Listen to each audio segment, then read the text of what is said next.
So like I said, the most important thing if you're going to be doing protection training is understanding the theory behind the practice. The problem, look, I've been in all your positions where you're kind of new, or maybe you're not new, maybe you've been in another side of dog training and now you want to get into the protection side of the dog training. And you're trying to figure out how it all works. Okay, I got my suit, I got my sleeve, I got my whip, let's get after it. And then you're trying to get in front of as many dogs as you possibly can get in front of and figure it out and go to this guy and that guy and hopefully they let you catch dogs. The struggle was real, I understand. In my time it was even more real. Like there was less seminars when I was coming up. There was less available mentors and videos and stuff. There just wasn't a lot out there and you really had to go out. You had to go to a sport club. That was the way. Like you went to a sport club, hopefully they liked you and they let you do some decoy work. Sadly for me, I'm not a very likable guy. So, you know, even though I was young at the time, you know, usually the young guy gets work, but it wasn't happening. Like both those places. I have a personality, I get it, right? So at the end of the day, I was like, all right, well, no one's giving it to me. I gotta go get it. That's what it's gotta be. So I went out, a lot of traveling, going to different guys, and trying to figure out how it all worked. That was the big thing. Like, how does this stuff work? Because I know I want to train dogs. Like, I was already training dogs, but I know I want to train protection dogs. I'm into the sport, so I do IGP. So I know I want to be able to work my own dog, right? And I want to work other people's dogs. It's just fascinating. It's interesting stuff. I like it. You know, I want to do police dogs. Like I said already, the protection dogs and so on and so forth. But the problem that I was running into was you would go to a lot of places and it would just basically be, here, put on the sleeve, catch this old dog a few times, drive him, you know, here's how you catch him, here's how you do escapes, here's how you do bicep grips, you know, so on, here's how you pressure the dog. It was technical, like this is how you physically do it. But the problem was, I was like, oh, that's interesting, but I have no interest in being a trial decoy. Somebody here might want to be a trial decoy. I got no interest in it. Like, you know, it's just not a big goal for me. Some guys, they really want to be trial decoys. That's their thing. That's a technical skill. You really don't need to know anything about how to build a dog in order to be a trial decoy. You just need to be able to be athletic and move well and catch the dog safely and perform all the exercises in whatever test it is that you're doing well. You know, so PSA, IGP, all these sports, they have their own rules. The decoy must do certain things in order to provide a fair test for all the dogs. But that's trial stuff. Personally for me, very little interest in that. I'm interested in how to make the dog to the point where you can actually trial him and he shows a good performance. All right, and if you know anything about me, you know I have a taste, whether it's from the sports side or the protection dog, I have a specific taste in dogs. I like them a little nasty, I like them a little intense. That's my personal attachment, like that's what I like. I've always been like that. All the dogs that I ever really shown on the field have something a little special about them in the protection work. And that's the kind of dogs that I like. And I was like, okay, I want to be able to make these dogs. I don't want to have to keep buying these dogs from somewhere else. I want to make them. I want my own dogs to look like this, okay? And I want to have to stop going, listen, you're never going to have to stop traveling around to get your dog worked by other people. But I want to be able to do all the foundation, the little nuts and the bolts by myself. This is important, right? And the problem, like I said, that I was running into was a lot of the seminars, like 99% of the trainers out there, they couldn't really explain to you why they were doing what they were doing. They just knew how to do it and they knew it worked. It was like instinctive. You know, it's like, okay, you do this and you do that. And it's like, okay, but you do this and that for that dog. But if you do this and that with that dog's gonna shit himself, right? Or, well, that dog's 1 and that dog's 5 months old. So obviously I can't do that with that. So what's the solution? And a lot of these guys are very instinctive. Like there's a lot of fantastic decoys all throughout North America that can build dogs, or training helpers. And IGP, if you're into IGP or Schutzhund, they change the name every couple of years, right? Training helper is what you call the guy who develops the dogs at the club. There's a lot of fantastic training helpers. But again, a lot of it's instinctive. It's like, you gotta work with the guy for years and years, and you know, if he likes you and he mentors you, and you get in front of a lot of the club dogs and you slowly develop the understanding. But nobody was really explaining it. And I believe that if you're able to do something, you should be able to explain why it works and how it works. Using behavioral science, using your understanding of dog behavior, you should be able to explain why and how. Okay, now there is another, I was able to connect with a trainer in the United States that did have a training system that he was able to enumerate and, you know, explain some things about how everything worked. He had diagrams and all this type of stuff. He had a systemic process. And that trainer's name was Mike Harvey. All right? So you can check him out. He's in Detroit. He had some fantastic stuff to kind of help me start to kind of comprehend. And I'm not going to say my system is his system, and most certainly is not, right?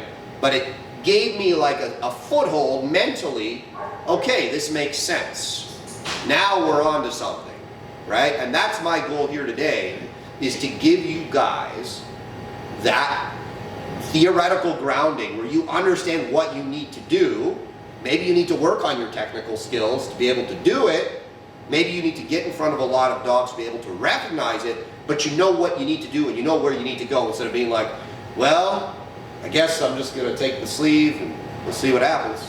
It's like, no. Every piece of equipment, everything that you do, every way that you move is important.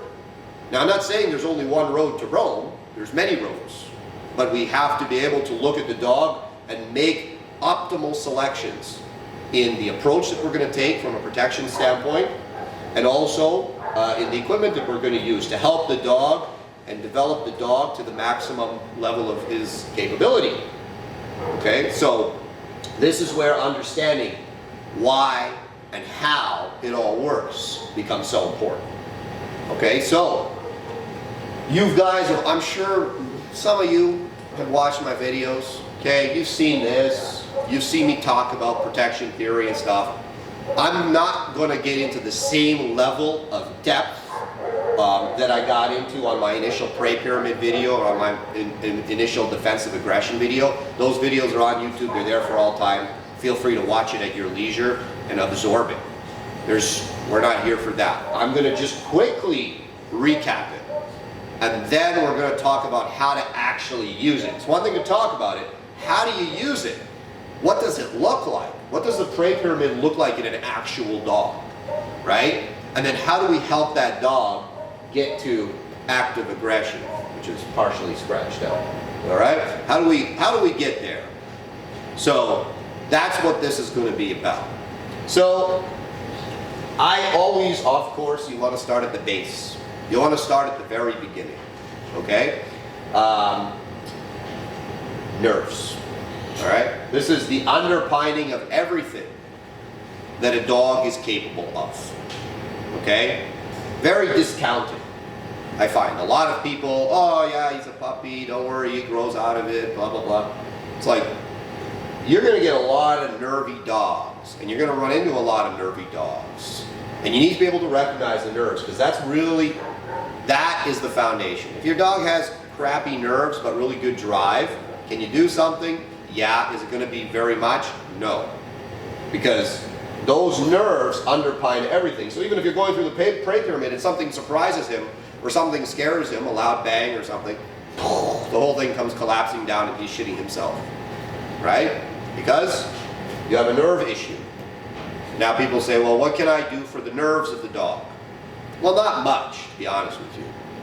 Right? So if you get a dog, especially anything past, a puppy stage, anything like a year and up, the nerves are the nerves. If you got a dog that jumps at every loud noise, and when you meet the dog, he's tucking his tail and he's running behind the handler, I will never train this type of dog. There's no point for me. There's this kind of idea out there that, if you do the training, the dog's going to become super confident and so on and so forth.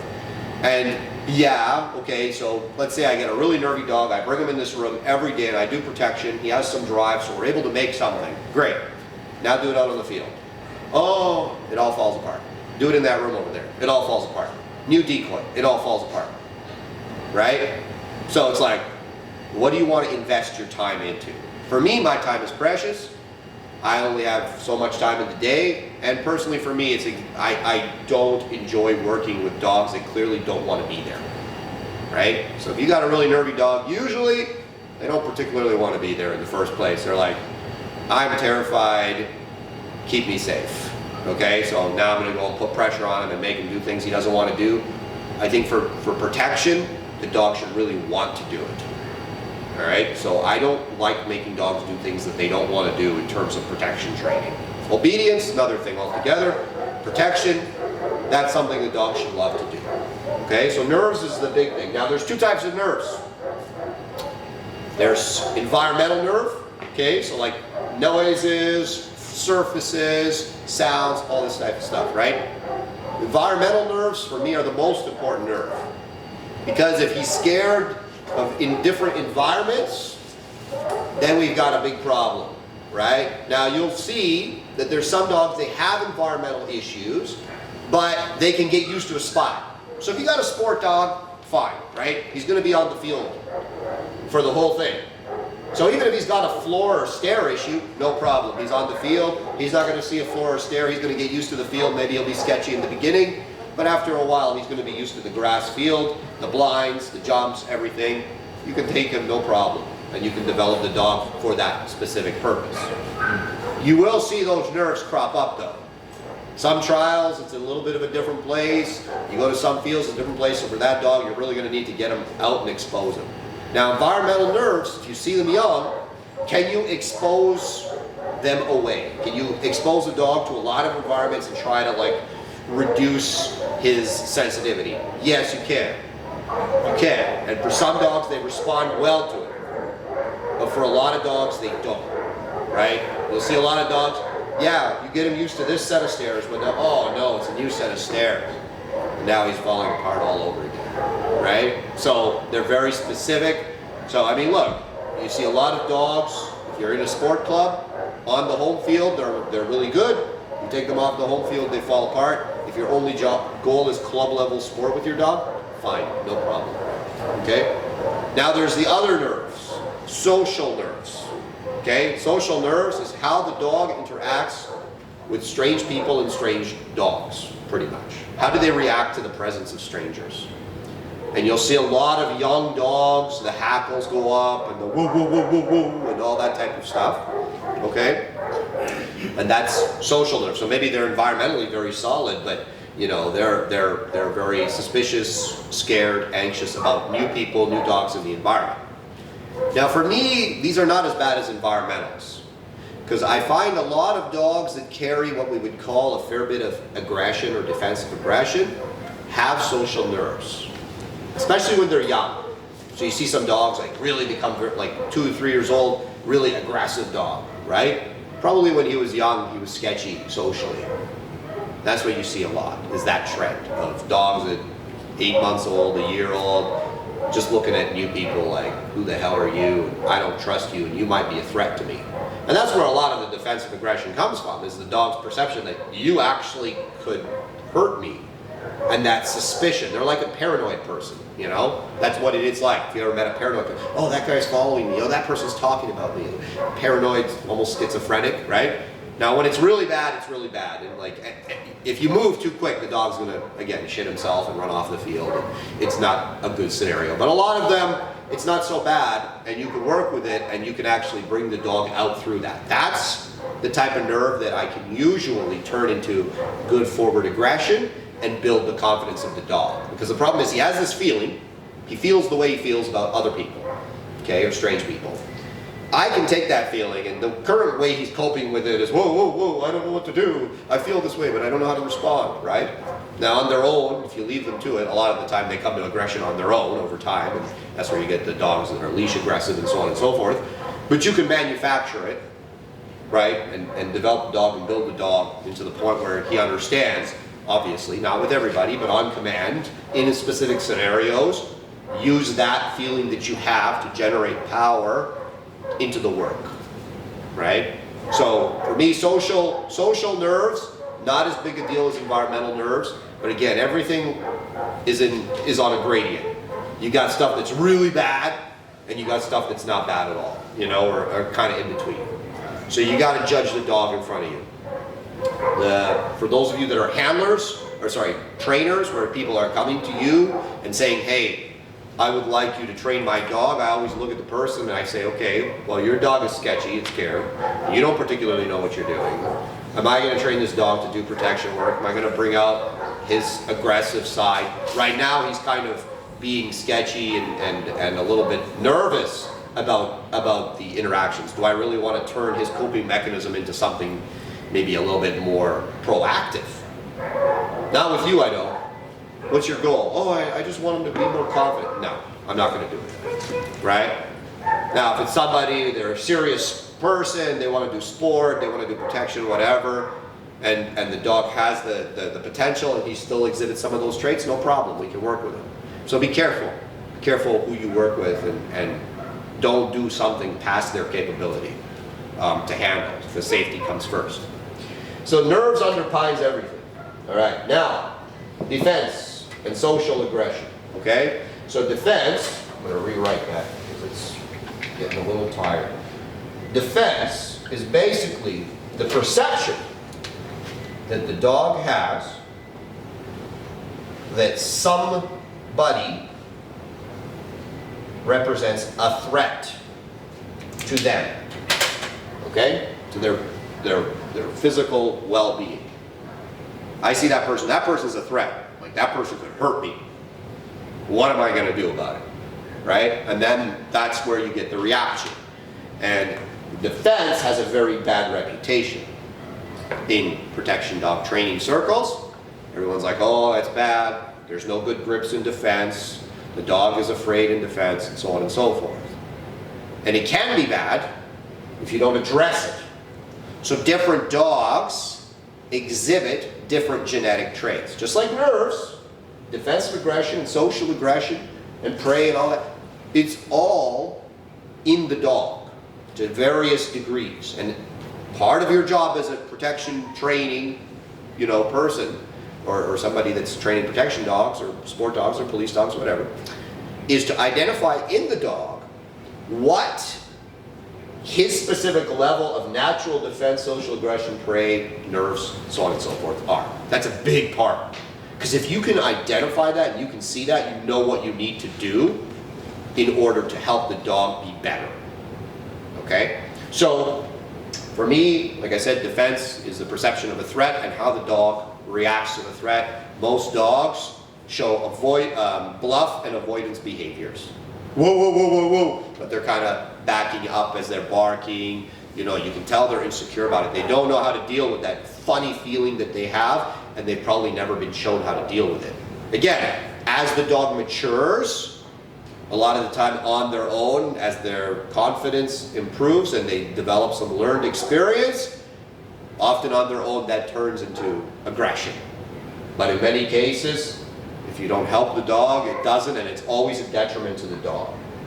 As a famous trainer once said, defense is the strongest emotion, right? So prey is much more, prey is everything, everybody focuses on prey, but if you have not addressed defense and something pushes a dog into defense, it's gonna destroy your prey. That's why defense is below prey. It's a fundamental building block, because if something happens here and you haven't addressed it, and the dog doesn't know how to deal with it, the whole thing collapses again. So you must understand defense, you must understand how to recognize it, and if it's there, don't ignore it, don't avoid it, because you're leaving a huge hole in the dog's ability to handle things, okay? Social aggression. Now, this is one where there's a lot of debate. Oh, my dog is aggressive because he's dominant, my dog is, resource guarding. There's a lot of different perceptions of what social aggression is. For me, I put it next to defense and I put a dotted line across because there's a little bit of crossover for me. Because socially aggressive dogs are motivated by a number, and usually a combination of factors, like true social aggression. Number one, dominance, rank dominance is a thing, okay? You don't see it in a lot of dogs, but you see it in some. where they literally look at you as a competition, whether it's for the equipment that you happen to have on, or whether, you know, you're looking at him a certain way, and he's like, nobody looks at me like that. Nobody steps to me like that. It's just not happening. And that elicits a aggressive response of the dog. Those dogs do exist. Not very common. And usually with that social aggression, you're gonna have some handler issues too. It just goes hand in hand. If you have a truly socially aggressive dog, as a handler, you gotta be careful. Because they usually feel a certain way about themselves even when it comes to the handler. You better not do the wrong thing. Otherwise, you're gonna get those teeth too. Okay? So, there's that. There's the rank dominance. Okay? And then there's usually, not usually, I should say sometimes, there's also, again, a dislike of people. And I say a dislike because it's different. When you're all the way over in the defense, it's more of a perception of threat. Some call it fear. In some cases it is, and in many cases it is. There's an element of fear. You're a threat to me. You could hurt me. Right? People don't see it as fear when the dog's like, ga, ga, ga, ga, ga. He's barking and he's showing all his teeth and all that stuff. But it's to some degree motivated by a certain level of fear. He's just choosing not to run. Now, socially aggressive dogs, I find, generally aren't worried at all about people. They don't care about people, right? But they just don't like them. Strange people, whatever, if you try, hey buddy, get away from me. Who the hell are you? Keep yourself to yourself. It's not because he perceives you as a threat, it's just, I just don't like you. I don't know you. Stay away from me, right? So for me, a lot of young dogs that exhibit defensive behaviors, not a lot, I'd say some, go into the social aggression side as they get older, where they just don't like people, and they have some maybe rank dominance behaviors, and it's a bit of a combination, and it all comes together where the dog's just like, you know, you gotta be careful with him. But it's a big source of power in the bite work. A lot of the dogs that are really special, that you see, we call them 1%ers, okay? Whether it's in sport, whether it's in, you know, personal protection, police service work, whatever. Those 1%ers in many cases have a big element of social aggression in their presentation and in their temperament, okay?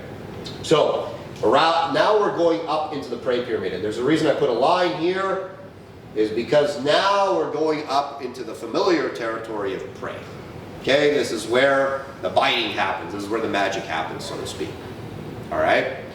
Now, like I said, we already talked about the prey. There's a number of levels to the prey pyramid. All right? And the reason why I broke it into these categories is I'm like, okay, I know how all this works instinctually. I've been doing it long enough. I've seen enough dogs. You know, I've gotten in front of enough dogs that I know how it works. But you know, it's another thing to really sit down and think about how and why, and how would I tell somebody that doesn't know, that hasn't been in front of a dog, or maybe, you know, dozens and dozens of dogs. How do I explain this to them, right? Because the problem with the dog training world is everybody has their own special terminology. One guy can say defense and mean one thing. One guy can say, you know, civil aggression and mean one thing. One guy can say prey and mean one thing. But what is those things? Those are really broad things to say. What are they? And how do they all come together to work in a dog, right? That's the big question. So, we'll just write these last things back on here. Uh-oh. Possession. Probably misspelled that. That's okay. No one can see it on the camera anyway. Okay. So prey for me is a very important drive, because the biting, for the most part, happens in prey, or any good biting generally happens in the prey. Okay? What about the defensive dog? What about the socially aggressive? Yes, but in order for them to actually bite, there's a transition to the prey. If a defensive dog stays in defense and bites, you're going to get that, right? Or he's like, gah, gah, gah, gah, and you like push him a little bit and he goes, boom. Now if he commits to that grip, now you're moving into the prey territory, right? Versus a lot of them, they'll just kind of like, if they're in a corner and you force them and they might touch you and then disengage right away, right? It's not good quality biting. It's nothing that you would ever want to manufacture as a trainer, right? But That's why I don't really say that the biting happens here. Now the social aggression, same thing, right? Except that the motivation is obviously different. They'll get up on you, oh, you popped me on the leash, screw you, and he gets up on you and he wraps you up, and then he grabs you. But guess what? After he's grabbed you, now we're up into the prey. So, that's where it starts, but it ends over here, okay? So the prey is the most, it's the most focused on drive, and you should definitely understand it in all its components. So there's a number of components to prey, and this is what I found training a lot of dogs, right? I'm unique in that, I'm not unique, but I had the unique opportunity to train a lot more dogs than the average person because I didn't rely on a sport club, and I didn't rely on, just like my own personal dogs.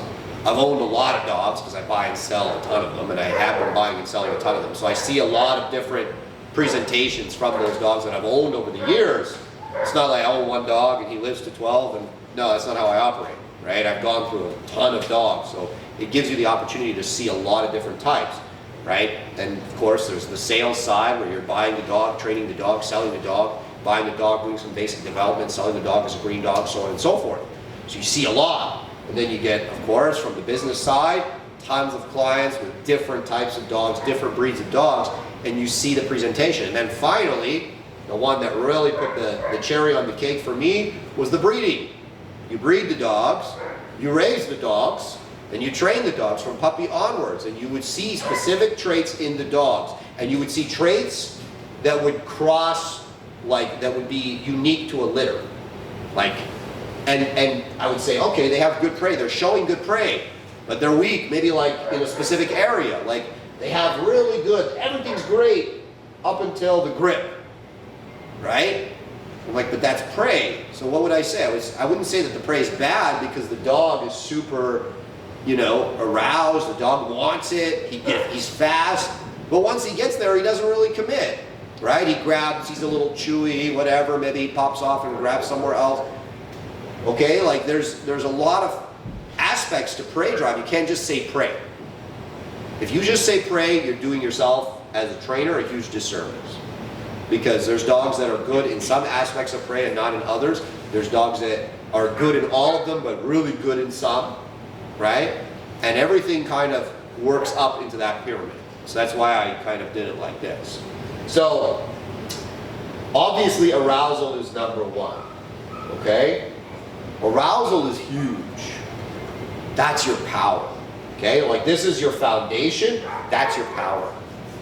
Arousal is basically the dog's, he's showing you what he wants to do.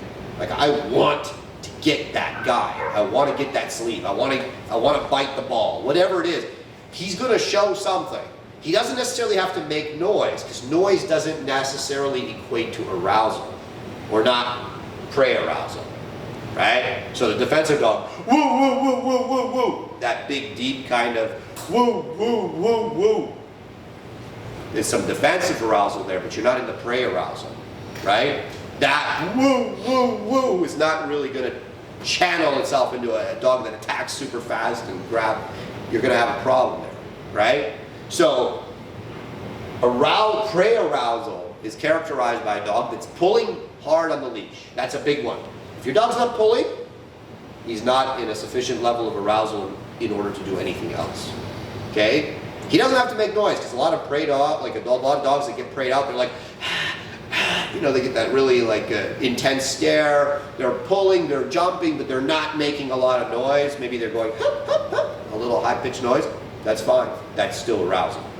Now maybe for whatever it is that you're doing, you're like, no, I want him to do the barking like this, and especially if you're in an IGP, you're very concerned about the barking, okay? But arousal doesn't necessarily equate to barking, just so you understand. There's a lot of prey dogs, don't make a peep, but they're clearly in a high state of arousal, okay? How much does he want it? Dogs aren't very good. You'll see this, and I always call it when the dog breaks the sound barrier with his teeth. I'm kind of joking, but that's how I view it. He's trying to bite. You hear the snap, the clack of his. That's a dog who's in a really good state of pursuit. He's really trying to get it, right? And he's pulling, and if you're moving the sleeve, this is what I do. You'll notice a lot of the time when I'm trying to develop the pursuit of a dog, I move the sleeve from here to here to here. And I'm seeing how hard is he trying to get from here to here to here. And in many cases, they're not actually trying hard enough. So I say, okay, we need to develop the pursuit a little more. And let me get into that, okay? Because this is where we're actually talking about how this works in real life. There's a lot of dogs, they show a lot of arousal. They trip into that arousal, you come out, they're barking, they're crazy, right? You bring out the object, and now you're like, okay, bite it, whatever it is. Sleeve, suit, doesn't matter. Ball even, okay? Bite it. And now you see a dog, all of a sudden maybe he wants to keep barking at you, he doesn't want to follow the object around enough. Or he's trying to get it, but he's not trying that hard. Right? I got some dogs that they trip into really fantastic arousal, and I've seen it. I've seen it across litters, especially when using a specific stud. I had a stud that he threw that a lot, like dogs that would really make a beautiful show, like nice, they're relatively social dogs, good arousal, like, you know, you bring out a prey object, good arousal, but then when it came to actually trying to get it, oh man, we don't want to work too hard to get it. We get tired pretty quick, we get bored pretty quick, you know. That's a big problem. So now I know if I let that dog go, he's going to come like a snail. And now what am I going to have? I'm going to have probably a shitty grip, and the possession is not going to be very good. So that's not very good. I need to generate more pursuit in the dog, because the pursuit obviously is important. I want a dog that goes fast and direct to the decoy, to the helper, and commits. And how can I ask for commitment if he's going slow? Okay? So I want to generate as much pursuit as possible, and that happens on the back tie. It does not happen by just letting the dog go, right? You will see these problems occur on the back tie usually, where the dog just will not be moving very well side to side. He won't be able to handle too many misses without becoming flat, okay? So this is something you must understand. And then of course, yes, when you eventually let the dog go, maybe he's slowing down right before he hits. Again, could be some nerve issues, could be some drive issues, right? Maybe he's not that fast, like the whole way there, right? There could be a number of issues with the pursuit, but it's very important. There are dogs that slow down and then hit and really commit to the grip, right? But generally I find dogs that have a big change in speed, either something happened in training, but usually it's more of there's another problem. There's a nerve issue, something, right? And you have to be cognizant of that. And there are some things that you can do to develop a little more speed in the dog. Again, listen, pursuit, arousal, all these things, it's genetic. You get dogs right out the gate. As puppies, you're holding the wedge, and the thing's supermaning to get to the wedge, like 100% speed, commitment, all that stuff. And then you get a lot of dogs, especially if you're in this business for a while, you see they're in between. You can make it better, you can make it worse, you know, but there's definitely something there that you need to work on. Then there's some dogs who are like, oh, we got a pursuit problem here. We got to fix this as much as we can fix this to get optimal performance out of the dog, okay? And we'll get into how to do that soon. Grip, how the dog bites, that's the big one. Everybody's concerned about grips. Again, huge genetics involved, but you can definitely influence them, okay? You can definitely influence grips. That is a big one, okay? So I have seen dogs ruined, like their grip ruined by a lot of different types of training. There's a trainer, I guess they're YouTube famous, they're down there, okay? And they're notorious for ruining grips, all right? That's just the style of training. It's the very old school switch biting. You know, like the dog comes off and bites another part and it just destroys the grips. There's no commitment in the grips. And the problem with that, there's a problem. Oh, yeah, I want the dog to target the weapon hand and all this nonsense, right? The problem with that is dogs, if you know anything about dogs and you've been training them for a while, what they do informs how they feel, and how they feel informs what they do. It's like a snake eating its own tail.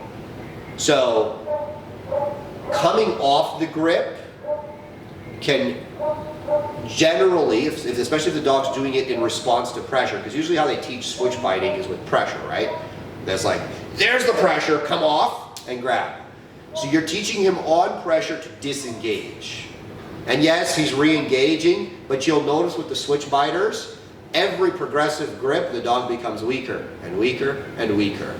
There's very few dogs, like I don't think I've even seen one that stays committed through switch biting. And you can see if the decoy ever put any serious pressure on the dog, instead of just waving their pillow arms around, the dog would be gone. Because the act of letting go when he sees pressure, not in response to an out command, but when he sees pressure, is creating a reduction in the arousal of the dog and the commitment of the dog, and you can see his belief in himself becoming less and less, and the commitment is not there because he's been taught not to commit. He's been punished basically for committing and forced to disengage and re-engage and disengage and re-engage, and you see the performance just garbage, right? Just destroys the confidence of the dogs. I've seen that a lot with dogs that otherwise would have good grips. I've seen a few dogs from that type of training system. It's terrible. Don't do that, okay?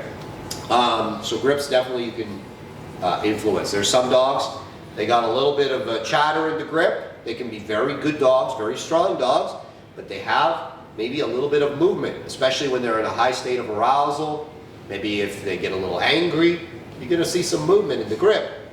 There are things that you can do to make that worse, like the dogs that chew all the way over to the elbow and, you know, are like shaking you by the elbow and stuff. And then there's things that you can do to make it better. Again, depends on your goal. If you're in IGP, your grips are like die, like do or die. They're the fantastic dogs that have been removed from the IGP program because of the grip. Small issue. Just means that on the world level, they wouldn't score very well. Dog is removed from the IGP program, sold to police or whatever. Okay, so grips, really important.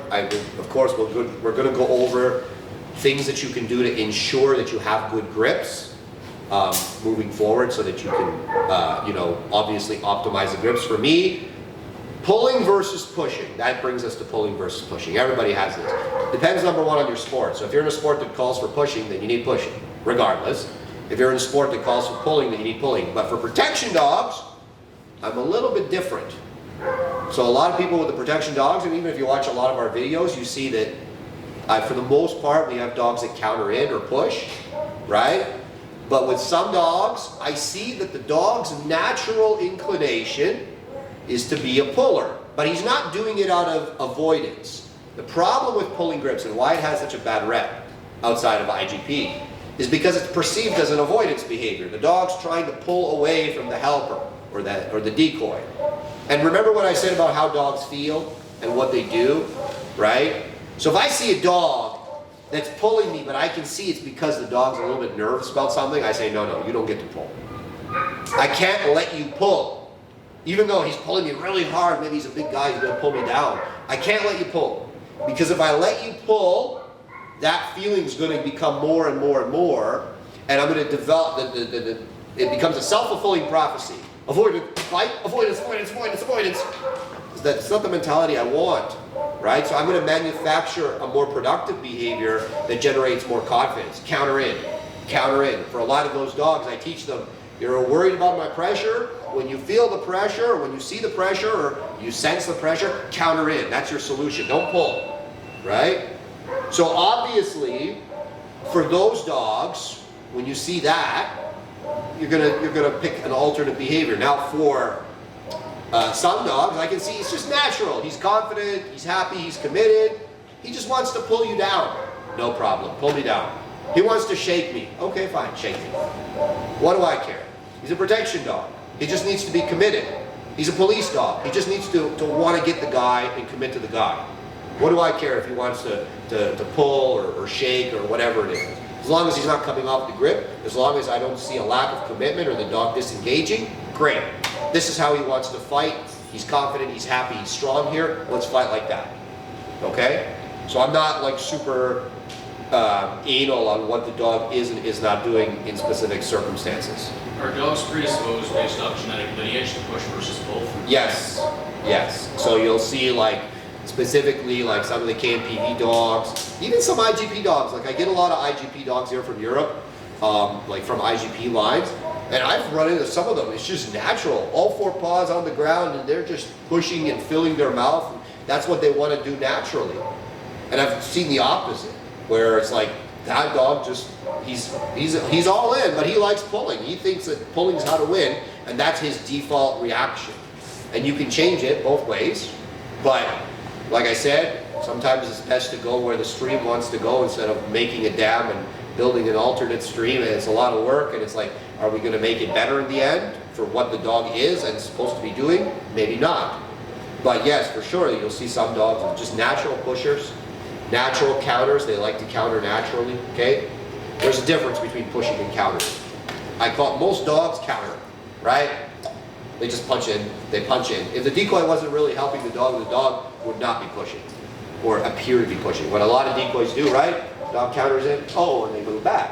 And there's a reason for it. It's not just to make the dog appear to be pushing. There's actually a reason that you're building the dog up. The act of countering in makes me go away from you, which is actually how prey reacts, and it builds the confidence of the dog. But that dog isn't really pushing you. He's just countering in with his mouth. Now, are there things you can do to promote more pushing? Sure. If it's really important to you, you can. Right? Again, if it's not really all that genetic, I think under pressure, under trial circumstances, a lot of that goes away. Okay? So that's the other thing too. You have to understand. There's what you see in the video. There's what you see in training with the decoy, who's the sparring partner of the dog, who knows how to help the dog and make the dog look a certain way. Then there's what happens in real life. Those are two different things. We'll get into more of that later. So that's the grip. There are things that you do to improve it. It's really important to the confidence and the commitment level of the dog. Okay? Possession. One nobody really talks about. How much does he want to stay there? How possessive is he of the grip?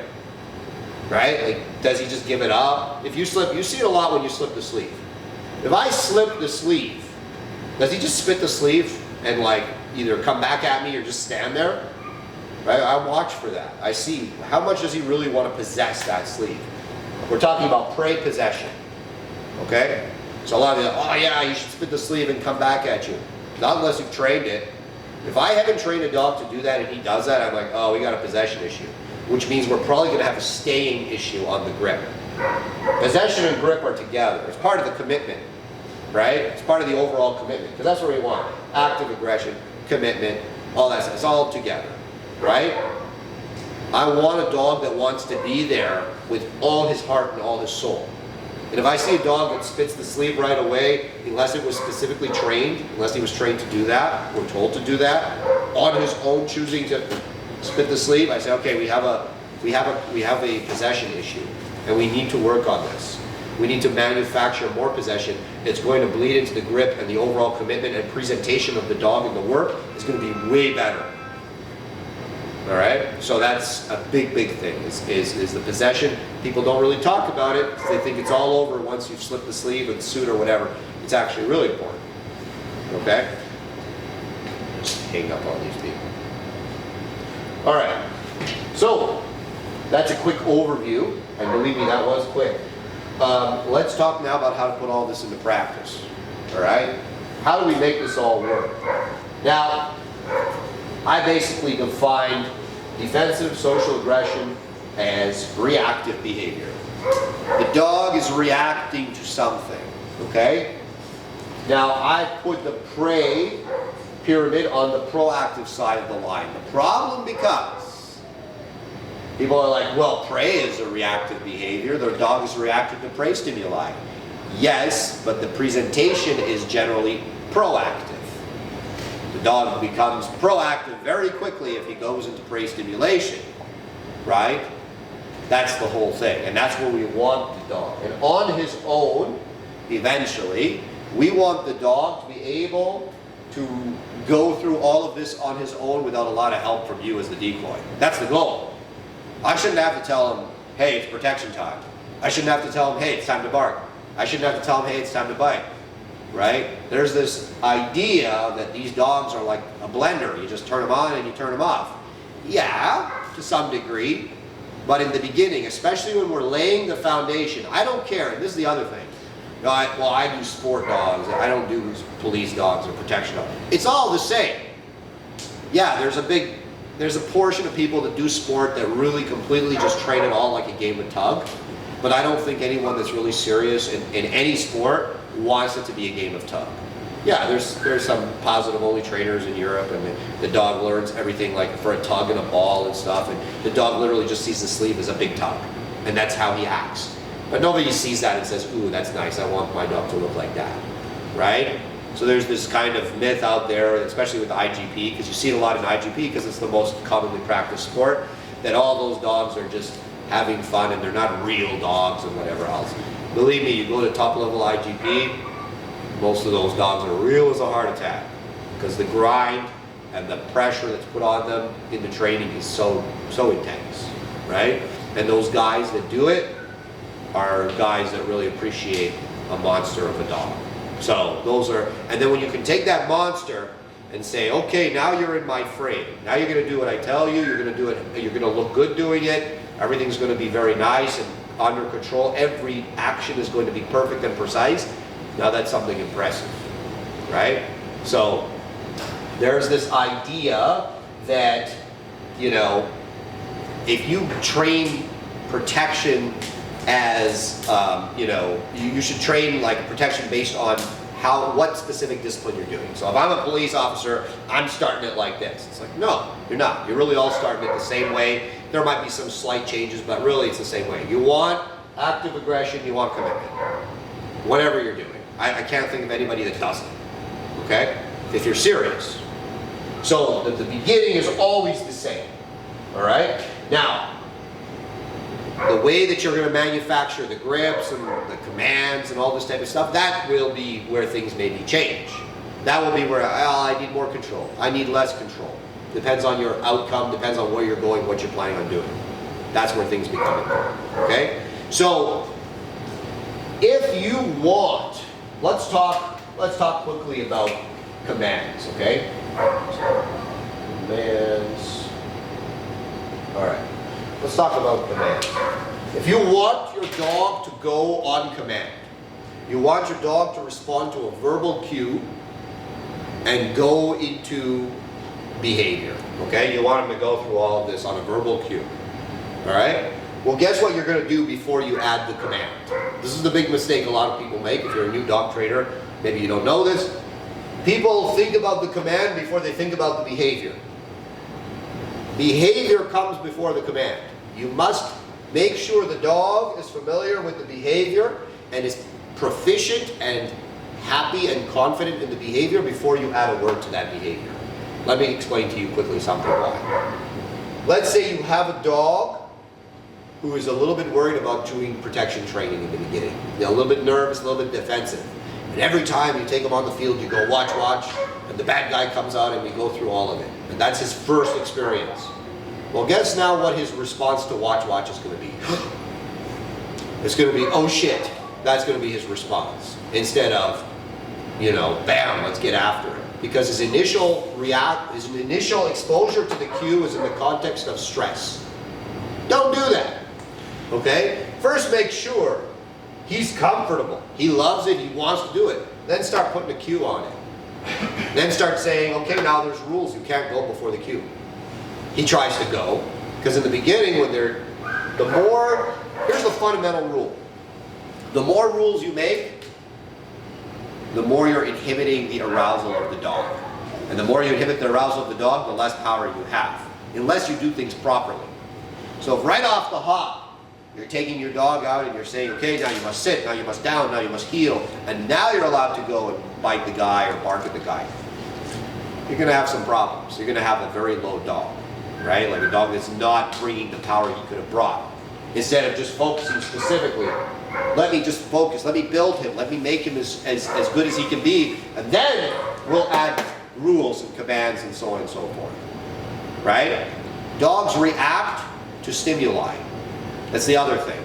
So, listen, you bring your dog to the same field, you do protection a bunch of times, that's the stimuli. He goes to the field, oh, parking lot, blinds, grass, I know what it is. Whoa, whoa, whoa, whoa, and he's going to come out hot and heavy and ready to go. Okay? And then, some dog, well, not some dogs, they all do, they recognize equipment. Oh, there's that guy, he's wearing the bite suit. Okay, it's time to bite. There's the guy, he's wearing, that's why I always kind of laugh. You see a lot of videos online, some guy doing like civil aggression. He claims, it's like, okay, he's civil, look, I've dropped the sleeve, and I'm just wearing my helper pants and I'm whipping him. Okay, well, you're wearing the helmet pants and you've got the whip. It's not particularly realistic. He knows what those things are. He knows what he's supposed to do when he sees those things. Do it in shorts and a t-shirt with nothing. No, don't even do it on your field, because your field is a problem too, right? You've got to get him completely in a place where there's nothing. There's nothing familiar for him. Even if you put a special harness on him for protection. Well, you've put a special harness on him. So now you go in the forest and there's the guy in the shorts, but he's wearing a special harness that he doesn't normally wear except for protection. So now it's a thing. Everything is a cue for the dog that something's going to happen. Now, cues are productive.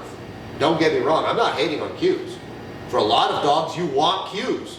Because basically, if you have aggression, okay, should we call it aggression? We'll call it, yeah, let's just call it aggression. Okay, so aggression. Okay. Now what you have between, and then I'm just going to say normal. All right? So that's normal. That's your normal dog. That's your aggressive dog. Your dog's becoming aggressive in the context of protection. Okay? You've got thresholds to that behavior. Things that need to happen in order for your dog to transition from normal to there. Okay? So, you get to the field. You put on his harness. You walk on the field, and usually that's all it takes. Right? Now, some might say that's a big problem. You got all these people, right? I want him to go anywhere, anytime, any place. Do you? Right? So what a lot of people do is they say, okay, so your dog has, every dog's different. Some dogs have like 20 thresholds. It takes a while to get them going. They're not like naturally hot. And some dogs have like one line. Just anything. You move a little funny, he's gone. He's going. Right? Depends what you're trying to get that dog to do. That dog's going to be your protection dog for your family. You live in the suburbs. You pass by normal people on a daily basis. You live in an apartment building, a condo, whatever. Now, believe me, I've been around those dogs. I've had those dogs, unfortunately. Right? Or dogs that have had that training. Now he's got this between normal and aggression. Okay?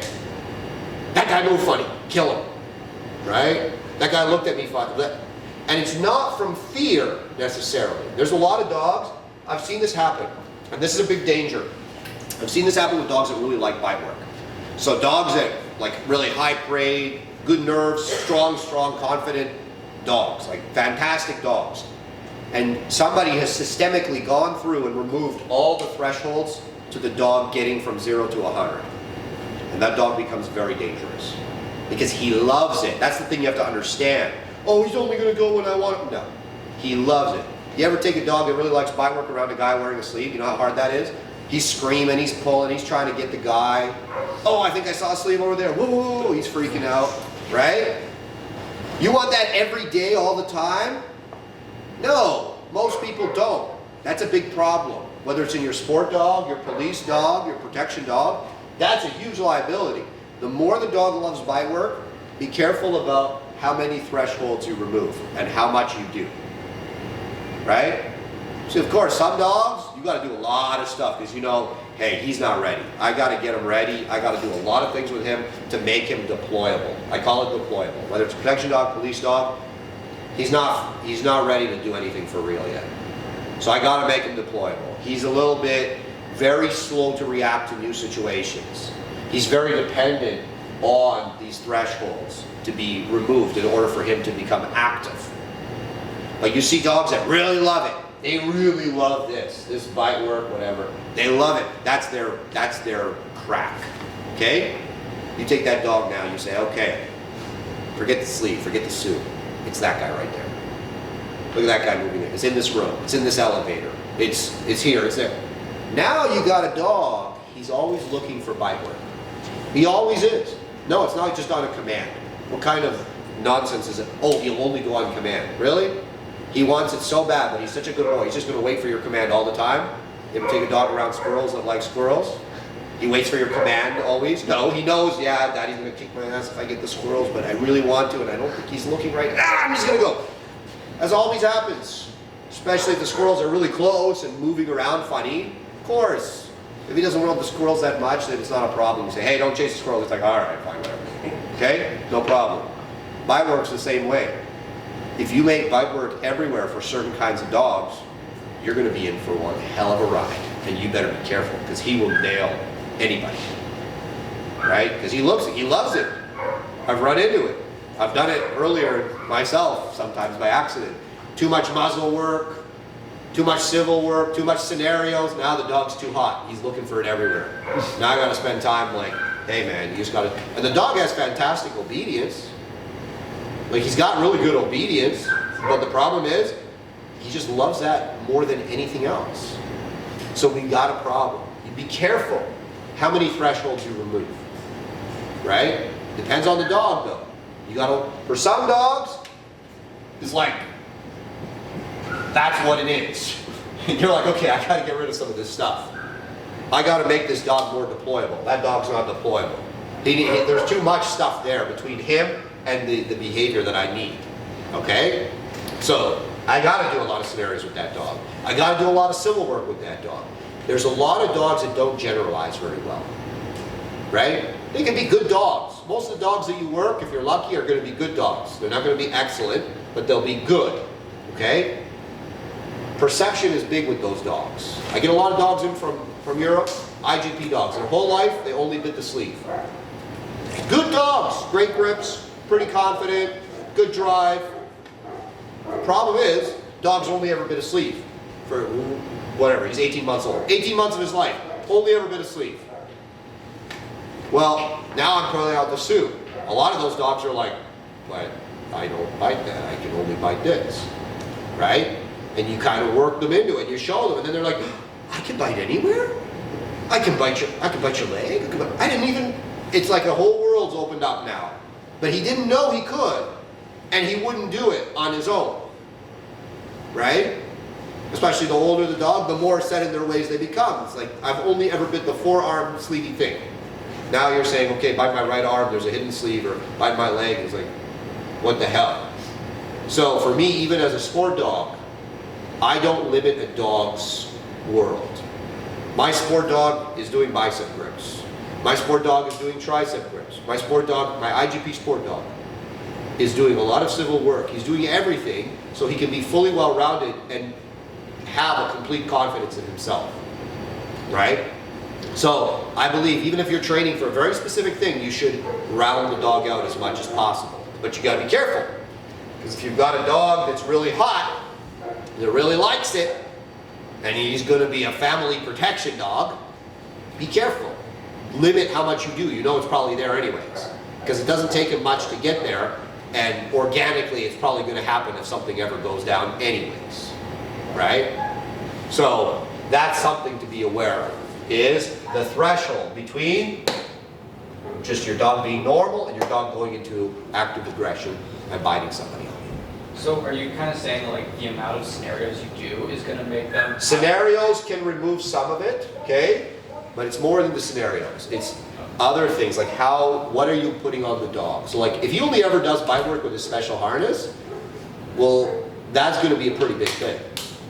Because now he's used to, okay, well, I'm not wearing my special harness, and we're in a different place, and all sorts of things, right, are different. So the more, some dogs, like I said, dogs, you'll run into gradients of dogs. Some dogs, they don't care.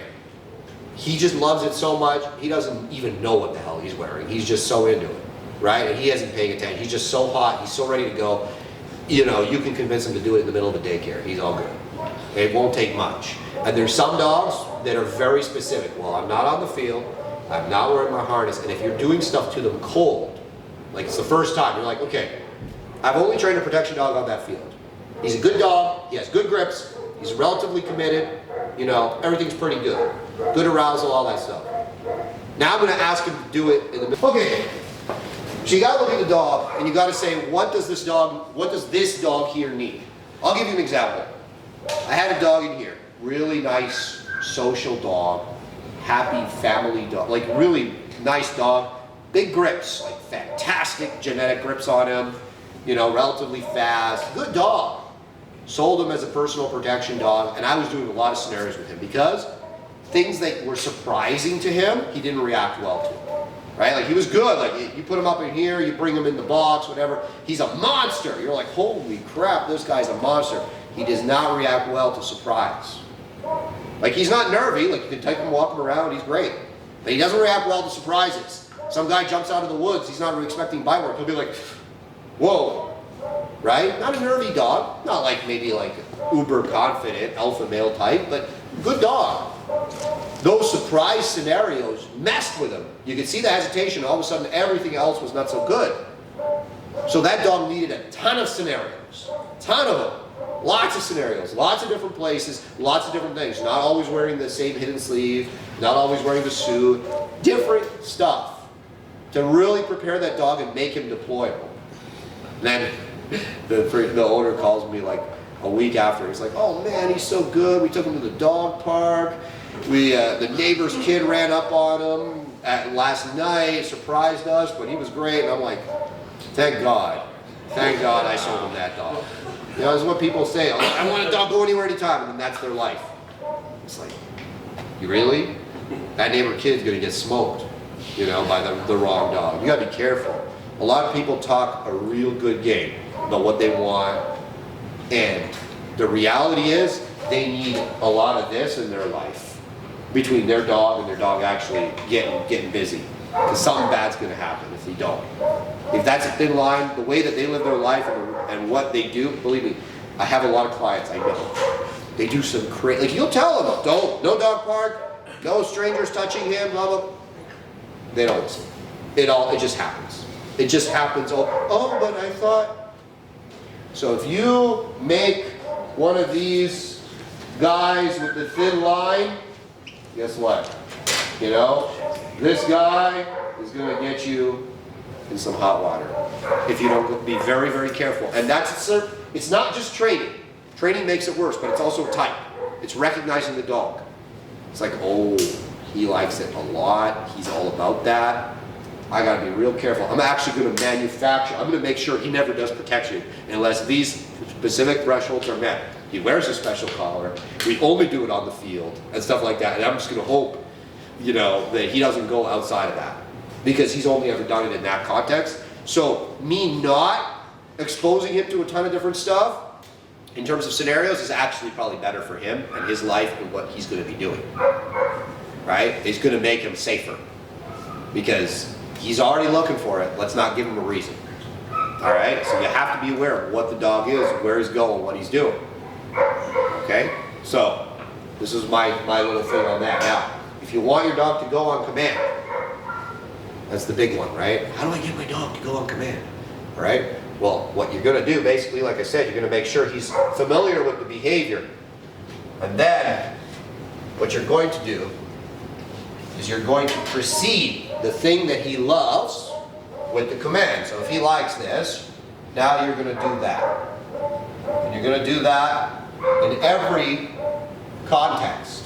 Until, of course, the dog starts to associate the command, the verbal cue, with that specific thing. And that's the big one, right? A lot of people bring the command in too soon and they're always yelling at the dog and stuff like this. You want to make sure that the dog does become, depending on what you're doing, reactive to command. Now for sport dogs, a lot of sport dogs, it's not command. It's scenario. It's like, okay, I don't tell my dog to go specifically and bark at the helper. I just tell him to run the blinds, and he knows when he gets to the helper, he must bark, right? On the out, I don't tell him to bark. He's just got to bark, or he's got to be quiet. Depends on how I train him. When the helper moves, he's biting the helper. I don't tell him to bite. The helper moved, you bite him, right? So it depends on what you're doing, right? Police dogs, right? That's the other thing, right? It's the police dogs. It's like, okay, well, you don't want him to be a danger to the community, but at the same time, you need him to be deployable. So what are you going to do, right? Well, you're going to do all the scenarios and all that kind of stuff, but guess what you're doing as a police officer that protection dogs don't get? You get a buildup, generally, right? There's all these little things, right? So you don't even need to worry about the command, and I'm going to explain to you why. for the most part, if you're a cop or you're training a police dog, guess what he's going to do? He's going to be on his way to a call with the sirens blaring. So that's one cue, okay? He's going to put the harness on the dog, the duty harness. That's another cue. He's going to come out, it's going to be exciting, everybody's yelling, whatever. That's another cue. He's going to be holding the dog and yelling his warnings. You know, that's another cue. So the dog's got a lot of time to ramp up to the point where he's losing his shit, and now it's time to go. And by the time he's ready to go, he's at full power. Versus a protection dog, big surprise, right? Like it's like somebody just comes and jumps you, which isn't really very realistic anyways. But like, let's say that happened. Ideally, you want the dog that's going to react. Somebody bursts into your home, it's doing a home invasion. He's lying on the couch, there's no buildup. You guys are chilling, okay? Now, it depends on the dog. Again, you got the maid coming over. Maybe you don't want to do those too many of those scenarios, right? Believe me. Yeah, maid comes over and Nana visits from time to time, and she's not so good with the knocking. It's like, okay, yeah, we're not going to do any of that stuff. But if you're, you know, let's say you're involved in some sort of business that requires you to work from your home and handle large amounts of money, and there's a potential for home invasion that's very high, then yeah, you might need something that's a little bit more hot to trot. And you're going to be practicing those scenarios and cueing the dog again on the sound of the door smash. Bang! You hit the door, open the door, run in, it's bite work time. You can practice that. You can get the dog in that mindset. You can practice in that specific spot and get the dog to be all about that life. All right?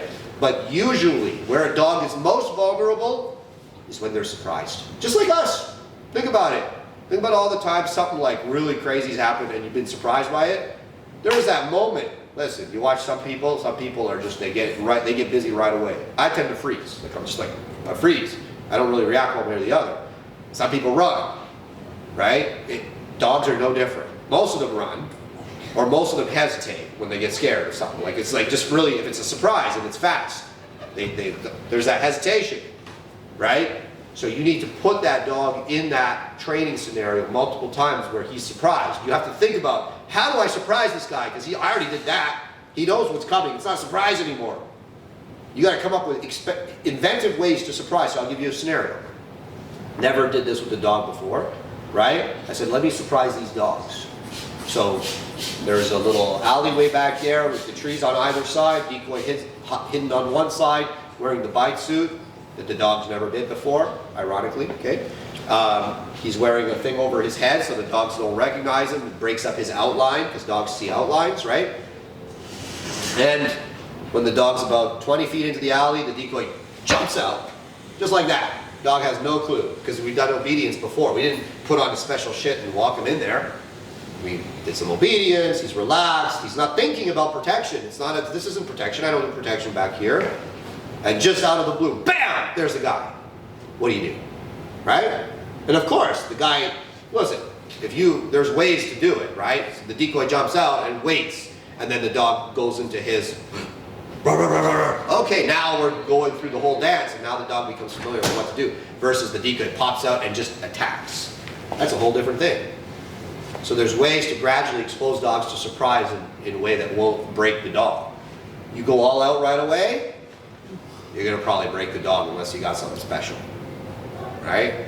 So thinking about different ways to surprise the dog is going to make the dog stronger in terms of his ability to handle stuff, right? Is there any risk of traumatizing the dog? Well, look, if it's a dog, you can definitely break a good dog.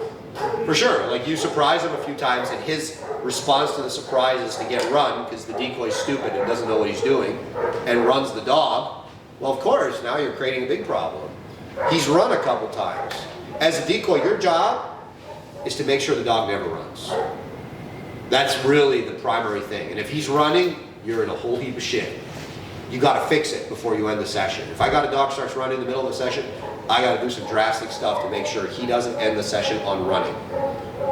Right? Because I'm putting pressure on him. If he's choosing to respond to that pressure by running, either I fucked up, or he's not a particularly good dog, or maybe it's a combination of both, because as a decoy I should be able to recognize, hey, this guy, this is about as far as I can go. If I go any further, he's going to fall apart. And what's your best response to salvaging that when you? Depends on the dog. Yeah. So generally, if they're running, like if the dog goes into flight, it's usually because you put too much pressure on him. So here, now you're locked into something. Because you put some pressure on him and he started to run behind. I mean, usually they're not off the leash, so they can't really run, right? But they run behind the handler, it's the same as running. So now you've got to get in on him and keep the pressure on him and manufacture him coming forward and then you running. That's what you got to do. Stay on. It's not ideal. It's not ideal, but it's better than, oh, okay, you ran away, I'm leaving now. That's not good, because you're teaching him the response to the pressure from me is to run. Physical and social pressure is to run. No. You fucked up because you made too much, but you can't go back. It's like the e-collar. If you start stimming the dog to come, and he runs, and you stop stimming him, you're teaching him the response to the pressure from the e-collars to run. You have to keep the pressure on until he turns around and comes back, or you manufacture it somehow. Right? It's the same thing with the protection training. If you put pressure on the dog sufficient that he run, you better find a way to make him not run. Even if he just comes forward and barks at you and you run away, better than nothing. And then you got to think to yourself the next time, how do I make sure this doesn't happen again? Let me work him within where he's comfortable and build him back up as much as you can build him and make him successful as you can make him. Yeah. There's no permanent damage, you're saying? Could be. Oh, maybe? Depends on the dog. Depends on the dog, man. Generally, listen, behaviors that the dog learns under high stress, that stuff tends to stick a little more. Like automatic responses. That stuff tends to stick a little more. So you have to be very careful with that. I say once a dog's run, he's definitely more prone to run again. And again, that's because you made a mistake. And you didn't judge the situation properly, and you overdid it with that dog, and these things can happen. Your goal as a decoy should be to do no harm. Not to, like, and I don't say that as in, don't put the dog in difficult situations. But the dog should never leave weaker than what he came in. It's like a doctor. He harms your body in order to heal it. Okay? It's the same thing with a decoy. Your job is to build the dog. Every situation, right? Unless you're doing like a trial and your job is to test the dogs and to show them and whatever it is, that's one thing. But in training, you are there to build him up and make him believe in himself. And that's the other thing you see a lot, is guys have a big ego and they want to prove something, and they go in there and it's like, never against the dog. It's like, dude, it's not fair. You're wearing a bite suit. Take your bite suit off and be a big man then, if you want to do it, right? Otherwise, you're wearing protection. He's got no protection. You better act like he's really biting you, right? And build that dog productively. So, you know, it's one of those things where you got to be real careful with the pressure. You have to use the pressure, but you have to be careful with it. And we'll get into how to properly apply pressure in safe ways that can build the dog versus crush the dog.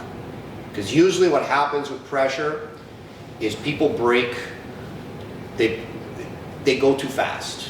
They're putting too much pressure on a young dog because they saw it in a video or whatever, or they think, hey, look, my last dog was like this, so this dog should be like that. No. You have to always incrementally put the pressure, and you should know the dog a little bit. Once you've worked him a bit, you should know him and you should have an idea what he can handle, and you should be very careful about the pressure and release. And I'll say one more thing, okay? There are some dogs that you're going to run into that are not good at bite work. They're really not. Like, they suck at bite work. They can barely do it. But they'll mess somebody up for real in real life. And those dogs tend to be more on the defensive aggressive end of the spectrum, and they just don't have much in the way of prey. Like, there's like literally nothing there. So like the mastiffs, right? That little spiel there. You know, you got the nerves, you got a huge amount of defense and social, and a tiny bit of prey at the top, maybe. So maybe you can, you know, the best you can do is you can get him to bite for 5 minutes, like you can get him to bite maybe a few times and then he's done. He just won't do it. He doesn't want to bite the inner arm, he only wants to bite. But in real life, I've seen it where like they legitimately have sent several people to hospital.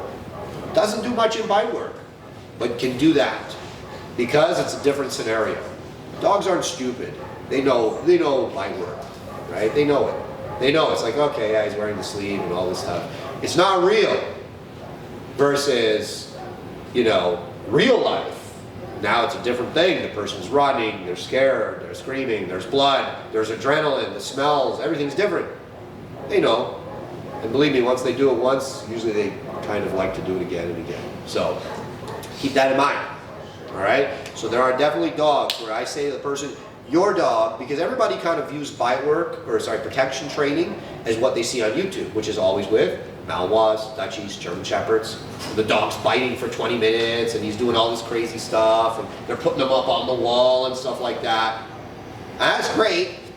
Not particularly realistic unless you're really sending your dog on people that have PCP in their system. But, you know, and really if you're not a cop, that's not really going to happen ever, okay? But that stuff's not what the average protection dog needs. My average protection dog doesn't need to go through a ball pit and then do a water bite on somebody and be half drowned. Like, it's not, he doesn't need that. It's nothing to do with his real life, right? He's never going to come up with that. So the woman that has the defensive Mastiff, who's a little sketchy around people, and you know, he doesn't like people and whatever, I say, listen, your dog isn't going to be really much good for bite work. I talked to a woman recently. She had a big Mastiff, and she brought it out, and she was like, it was at a training day with like Malinois and German Shepherds, and I saw her on one of these training days, and I said to her, and she asked me, like, what do you think of him? Because the dog would bite, but you know, you could see, like, it wasn't a lot there. He just wasn't, I said, he'll protect you in real life, but he doesn't like doing this. Right? That's it. Who's going to take a grip from one of them? Even if he half-ass bites you, you're going to the hospital. Nobody's going to be like that. Nobody's going to be tough like that and go in there and get nailed by that dog and go. It's like, look, he's not going to do what these Malinois are doing, but for what you want, he will protect you. Right? That's it. So we also have to be realistic from that outcome. We don't judge every dog by the meter of the Malinois or the working German Shepherd. That's a different thing altogether. So there's a difference between bite work and protection. That dog in your yard, he's a monster. You take him out of the yard, you say, hey, go bite that guy to sleep. Maybe not so much. All right, so you have to be aware of that. There's a vast difference between the two sometimes. All right, and then there's some dogs, fantastic apprehension dogs, not an ounce of defense in them whatsoever. Anyone can take them out of the kennel. Anyone can move them around. Someone can come in your house and rob you blind, and he's going to be happy to meet them at the door. Loves bite work, but not in like any kind of suspicious context. He just likes doing it for the fun of it. He doesn't mean anything by it. Happy as a mofo, right? So there's both ends of the spectrum. For me, I like a little bit of both. I like him a little defensive, a little aggressive, but I also like a fair bit of prey to make everything all come together in a nice little happy bundle. But in many cases, you're not going to get the best of everything. You'll get a lot of defense, low prey. A lot of prey, very little defense. You know? So you'll get combinations. It's very rarely a perfect kind of blend. And you're going to have to optimize what that combination is.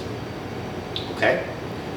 So, the goal is to make a dog proactive. When I'm training a young dog, and I bring him up on the field, I want to see, when the dog comes out, assuming we haven't progressed anything more advanced, I want to see the dog wanting it. I want to see him pulling, I want to see him barking, I want to see him actively searching for the decoy or the helper. If I see him come on the field like this, I say, oh shit, we got ourselves a problem. Especially if he's been in training for a while. Then I say, either I've screwed up, or maybe this dog is not cut out for it. This is not what he's meant to do. He's not his best self here. Right? So I want to see in the intermediate stage, when I say that the dog is ready to become more advanced, to go past the foundation, I want to see proactivity. He's looking for it. He's ready. Let's do this thing. That's what I want. If he's not like that, we're not ready to progress. And some dogs will never progress. All right? So progress means you're putting commands on the dog. You're putting outs on the dog. You're doing advanced stuff around the protection now. It's not just the act of barking and biting and chasing and all this stuff. Now we're putting commands and everything. You can't do that until you have that foundation. Right? You can't put control on something that doesn't exist yet. And that's the mistake. I'm going to talk about the biggest mistakes people make in protection training. And I'm probably going to miss a few because off the top of my head I can think of a bunch of them. But I'm going to talk about the biggest one. Okay? And you see this a lot with newbies. No back tie. Okay? That is huge. No back tie. Okay? Whether you're holding the dog, or whether he's tied off to something, if you're going to do protection training with the dog, and there's no back tie on the dog, especially in the beginning, or you get rid of the back tie too soon, which is usually what happens, right? You're going to see a dog that is unclear in the barking, that doesn't have a good arousal, that has a crappy pursuit, and an even worse grip, because it all just cascades down. So usually you see the arousal is a little bit unclear in the dog, and then, or they're just letting him bark on the leash and then letting go, and he's going right into pursuit, grip, possession, and the pursuit isn't very good. They've let him go, and now he's kind of going. He's like, oh, you see it. He's good on the barking, on the leash, on the collar. You let go, and he goes, and he's like, oh shit, they really let me go, and now I got to go do something about all that stuff I talked, right? And he's not ready mentally for it yet. So now he goes, and he's like, right, and then maybe he kind of like half-ass bites, and you see it all the time, right? So no back tie is big. I spend a long time on a back tie with a dog until I have every part of this pyramid as close to perfect as it can be with that dog. Okay? Back tie is so big, and I will always go back to the back tie to rebuild the dog. I don't always, like, once I take the dog off the back tie, even with my experienced Schutzhund dog, Schutzhund 3, right? A lot of the training's still on the back tie. He does a lot of barking on that back tie, some line bites, stuff like this. It builds the dog, right? When you remove everything and you're like, all right, just go. All the time, every single time, you're going to see the dog become worse and worse generally, and lower and lower and lower, or more and more out of control. The back tie really helps to build the dog. Yeah? So when I had Phoenix here, so when she was sent for the send, Yeah. why did she go from the sleeve and to you? Like she didn't go for the sleeve. Oh, yeah, because we got rid of the back tie too quick. Okay. Yeah, Okay. yeah, exactly. Yeah, so she brought a Malinois, and the Malinois was like a year ago, 2 years ago. It was like a year ago. Yeah, so she brought the Malinois, and the Malinois was, good arousal, seemed committed on the back tie for the bite, right? Didn't know the dog. It was just day one, right? And I said, okay, seems freaking committed, good arousals, biting, a little bit aggressive, but seemed quite committed to go after the sleeve and so on and so forth. But instead of spending a couple sessions working the dog, I said, let him go, let's see what happens, right? Dog comes under the sleeve, grabs the pants here, and rips the crotch out of my pants. Luckily, didn't grab anything that was important. But this is what happens. This is what happens. I mean, nothing bad happened for the dog. It was bad for me, but not for the dog, right? But of course, if we continue to do that, she's just going to get worse and worse, and not actually target properly. Instead, you go back, you work the dog on the back tie, you make sure the dog's targeting, and then when you send the dog's still on the line for the sends, and you're making sure the dog's targeting and so on and so forth. So a lot of targeting issues are because you went away from the back tie too quickly. Yeah. Are we gonna take a short mid-morning break? Yeah, you want one? As I stand here with my legs crossed, because I don't want to miss anything over now. Okay, how about 15 more minutes, and then we'll take a break, okay? All right, so back tie is huge, guys. Yes? Can the back tie act as like a negative filter when the dog associates like co-time with the back Yeah, tie? oh, 100% it does. But those things help warm the dog up. Like, I don't like cold starting dogs. It's generally not a good idea, especially with young dogs. All the things, we got to the parking lot. You're putting your collar on. You're coming into the room. Everything is a warm up, and now the dog's becoming more and more prepared emotionally to do the work versus, okay now. It's like, whoa, right? Especially if he's young, he's inexperienced, that can create unnecessary stress and pressure. So the back tie it's all part of it. What it is when we build the dog, we build him with as much help as he needs to become optimal, and then we start fading the help. Okay, now you're not going to be on that post anymore. Now maybe I'll hold the leash. Now I'm not going to put you on this harness. Now we're not going to do it in the row. You fade the help slowly and incrementally, and then if you see he's struggling here, you go back and you add the help again. Right? You say, okay, he needs this. Too quick, we left that. Let's go back, work on it a little more. All right? Or if you have an experienced dog and you see a hole in his game, you say, okay, let's go back and work on this hole in his game. Apparatus is all a cue for the dog. Apparatus, the bite box, the bite table, the back tie, the harness, it's all cues, bungees, all that stuff. But they can be helpful in building the dog and preparing him mentally for what he's going to do and optimizing his performance, and then you can fade it and see what happens. Now you can for sure use too much. People definitely use too much apparatus and they don't fade it, and then they go right away to a trial environment or an actual deployment of the dog, and then they wonder why the dog's performance is not good, because you didn't fade the help, you never prepared him properly for trial.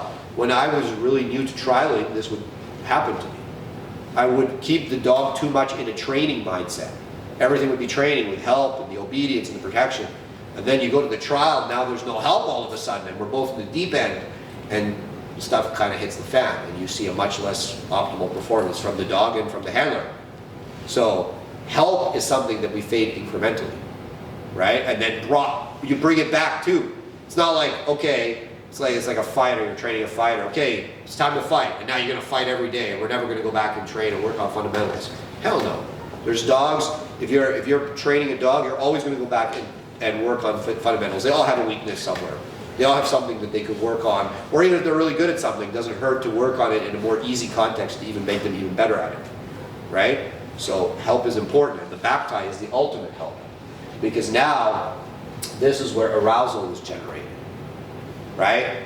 You ever see a dog that's not aroused, not pulling? Of course, the first thing they do when they're aroused, they begin to pull, okay? That's where the arousal is generated, and also it gives the dog security. He knows he can't go beyond this point. So if he's a little bit nervous, that pulling kind of helps to build his confidence in himself, and he knows that you're there on the other end of the leash, right? If you're using a person on the back tie. So with defensive dogs, if they have a handler, oftentimes they'll have the handler hold the leash, or stand at least next to the dog when he's attached to the back tie, so the dog can feel the handler there and become more secure, right? That's why you see a lot of like reactive dog cases, a lot of aggressive dogs. Yeah. I'm just gonna ask about that. Is there ever a time when you think it's beneficial to like fade the handler after being there? Yes, there is a time. I'll get into it. So like for a lot of dogs that have behavioral issues, you remove mommy and daddy from the scene, all of a sudden those behavioral issues disappear. Why? It's because the dog felt secure enough around those people to exhibit the behavioral issues. Now you remove mommy and daddy, so all of a sudden he's insecure about everything. There's nothing left inside of him to do those things. Maybe after 2 weeks, if you don't train him and he becomes comfortable around you, he'll probably start to exhibit the same stuff. But in the beginning, mommy's gone, I got nothing left. It's like, yeah. That's why you see a lot of the reactive dogs. I take them away from the handler, boo, it's all gone. I take them away from the handler and then I make them stop pulling. And everything it's gone. It's all gone. All of a sudden he's just like normal. Because I removed all his arousal. No arousal and no security in becoming aroused. Security for a dog can be good and it can be bad. It can be good if the dog's exhibiting good behavior, and it can be bad if the dog's exhibiting bad behavior, right? Security can be a double-edged sword, so keep that in mind. Now, with the protection, the back tie can provide security. Also, with dogs that have naturally high level of prey arousal, it provides frustration. I want to get him, I can't get him, I really want to get him. That frustration builds and builds, especially if you as the decoy are feeding it and you're generating power. When I do protection, there's an invisible power bar in the side of my vision.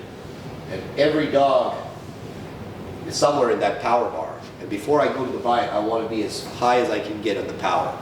If I'm low in the power, I'm probably going to have shitty grips, not good pursuit, so on and so forth.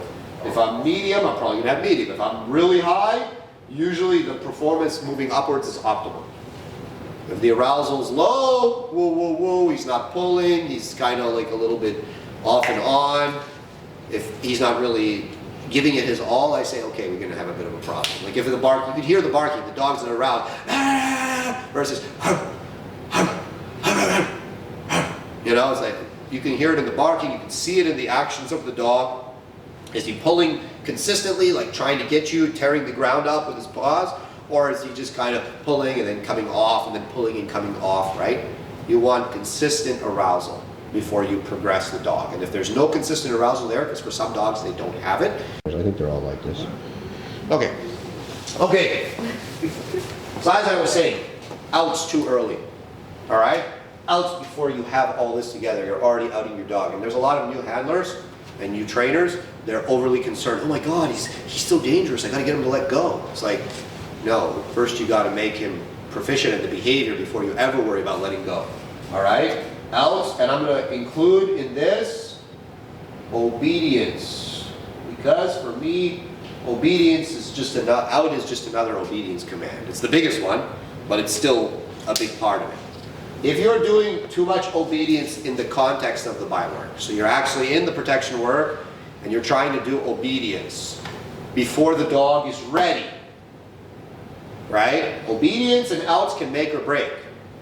Because if your dog is already in the ideal place and you introduce the outs and the obedience properly, they actually act as an arousal builder.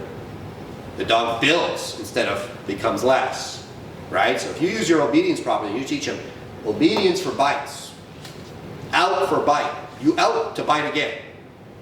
Now, if you have the dog mentally in the right place, and you've introduced these behaviors in a way that is not excessive in the pressure and so on and so forth, then these behaviors will actually improve your performance. Now he'll be healing next to you and he'll be like, I want to get him. And then you let him go and he freaking hammers the guy. Because all that frustration and arousal built in the obedience. But if you introduce it too quick, you kill your arousal. And if you do your obedience the wrong way, you kill your arousal. If you do the outs the wrong way, you kill he outs, you can see it. Out, and then the dog looks away. Or out, and then the dog just kind of goes like this, right? Now I do outs like that in certain contexts. Generally for a protection dog, if I do an out, that's what I want. I don't want him super active on the out. For a sport dog, I want him to out and be like, let's do this again. For a protection dog, for me, the average person I'm selling the dog to, if they say out, I want the dog to go, it's over. Right? That's what I want. But, for some people, like probably for a police dog and stuff like this, you don't want to do that. You want an active out. The dog goes out, da, da, da. Or that silent guard, the intense silent guard. That's what you want. Okay? And if you notice, the dog, and again, as a decoy, your job, when you're introducing the out and the obedience and all this type of stuff, you're watching the dog's mentality and emotion, and you're saying, oh, looks like he's getting a little issue with this out. I need to do things to increase the activity after the out. So the out becomes, instead of a cue for, it's over, the out becomes, we're going to do this again. And now you're seeing that the activity level of the dog increases. Oh, we're healing now. Out, foos, the dog's healing. Instead of him going low, he's like, okay, we're healing to the next bite. It's going to be awesome, right? If I heal really good, he's going to let me bite the guy. And instead of going, oh, he increases his activity level. For sport especially, this is what you want, right? So depending on how you introduce the out and the obedience, it can have an arousing effect, or it can have a de-arousing effect. And it depends on the dog too.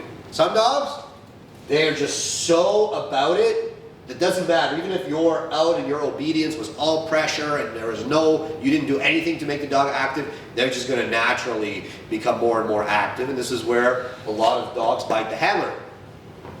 This is where a lot of handler aggression comes from. It's because people take these hot dogs, these Malinois and stuff like this, highly bred dogs, performance bred dogs, and they put the out and they put the obedience, and it's the old school, bop, bop, bop, bop, bop, you must do it, right? Or I kick your ass. He says, okay, he lets go, and then he's amping, and that arousal is going somewhere, and he's becoming more aroused, and you're like, hey, do it properly, and all that arousal is going to come up the leash very quickly, and that's where these guys get bit a lot, right? Yeah, too many outs at home, like on the top, affect the bite. No. Well, I can. I shouldn't say no. If I notice that my dog isn't biting very well on the tug, I'm not going to out him. How you play with the dog can prepare the dog for bite work. That's really big. So like even how I play with the ball or how I play with the tug, it prepares the dog mentality wise for bite work. My play with my dogs, even with food, is very bite work based. I'm always thinking of the entire picture. How I make him bark for the food is important because that's how I want him to bark, the helper. Okay? So how I let him bite, now obviously he's going to chew the ball more than he'll ever chew the sleeve, fine, whatever. But if he's barely holding on to the ball, the last thing I'm going to be like is out. Like, no, we got a holding on issue. We need to make him more intense and intense about the ball, right? Before I ever tell him to let go of it. If he's half-assed chewing it, I don't need to out. I could probably just pop it out of his mouth by doing that, right? And make him frustrated and more committed before I ever ask for the out. So you can overdo it. So handlers that put a lot of pressure on sensitive dogs go into bite work, and then, you know, maybe the dog's doing this thing and you go like, achoo, and then the dog's like, right? Because you've made all this pressure and the dog is being overly sensitized to everything you do, and that's a problem. Yeah. So obedience and outs make you, or they can break you, depending on what your goal is and depending on how you do things. But I see a lot of that. The out and the obedience and the no back tie. Okay, and then the last one. Yes? Is that a quick question? So if you're doing bite work with a dog that has like handler conflict with like the sneezing, is it better to just remove them? No. When you have a problem with pressure, the solution is not to remove the pressure, but unless the bite work's shit. Okay, so like let's say the dog does really good until the handler sneezes, all right, or says anything. The handler says good boy or touches the dog falls apart. Well, guess what? The solution is to create a lot of arousal and the handler constantly doing those things, right? Like touching the dog. You'll notice if you ever watch my bite work videos, I'm all up on the dog the whole time. I'm petting him, I'm pinching his sides, I'm telling him to bite, darsh, darsh. And the reason why I say it is not because I need him to hear it many times, it's because I'm desensitizing him to my voice. I'm desensitizing him because I do say out. But if only thing I say to my dog is out, guess what? You're going to say, good boy, and he's going to let go. Because he's not really listening to your words. So, oh, he said something, I better stop. Right? Versus, good boy, you get him, dash, dash, dash, dash, ouse! Oh, okay, that's the time to let go now. Right? So, I desensitize the dog to my presence, to my touch, to physical pressure from me. I even pull. You'll notice I grab the collars a lot. I lift them and I drop them. If he's wearing a pinch collar, I give him little pops on the pinch collar. I do a lot of things to desensitize the dog to me making pressure on him verbally and physically so that in the bite work we don't have issues. Yeah. And we'll get into how to do that. There's a way to do it and there's a way not to do it. The last thing, okay, that I see a lot of people doing is, well, it's not the last thing, but it's the biggest one that comes to mind. Pressure too early. So you saw the videos of the dogs going through the can curtains and the helper pushing, or the decoy putting the dog up on the wall and rolling over the dog and all this stuff, and you're like, okay, my 8-month-old puppy is doing that too, right? Now, if you have an exceptional 8-month-old puppy, sure. Most people don't even have a 2-year-old dog that can do that, right? And maybe the dog will never be able to do that. So, pressure too soon is a big one, right? Where the handler, the helper's pressure is actually degrading the performance of the dog instead of upgrading it. So, as a decoy, your job is in the work to show the dog pressure in amounts that he can handle to elevate his performance, right? Like a lot of people completely avoid the pressure or they do too much. You want to find that happy medium for that dog. I'm like, okay, he's biting good, his arousal's good, his pursuit's good, his grip's good, possession's good as it's going to get. Now let me add some pressure. Well, I'll add the pressure over here maybe. So if I got a clatter stick, maybe I'll clatter it over here in the beginning. How does he handle that, right? Oh, one thing with pressure. We're going to talk more about pressure. But when you introduce pressure, don't put the dog on a grip. Do the pressure, if you can as a handler, do pressure through play. I do a lot of pressure through play. Like I use a stick for my obedience anyways, and I desensitize my dogs to the stick coming at them in the face. I gently tap them with the stick or hit them with the stick within their ability to handle in the context of us playing for the ball or playing for the food. They're very desensitized to the act of a stick being around them because I do stick in my sport of choice. But look, if you're doing environmental stuff, like you're doing one of these like competitions where the dog's got to go through all this stuff, well, guess what? Take your puppy with some food or take his ball and go and find some obstacles and start running him through the obstacles for his food and for his ball. And be a little bit rough with him and within his ability. You don't want to shut him down, but get him used to this stuff for play, for food. Then when he goes to the helper or the decoy, makes his job a lot easier. The dog's already seen pressure and learned that he can actually be rewarded in those environmentally you know, environmental pressure situations, guess what I also do? Verbal pressure. Hey! Chip!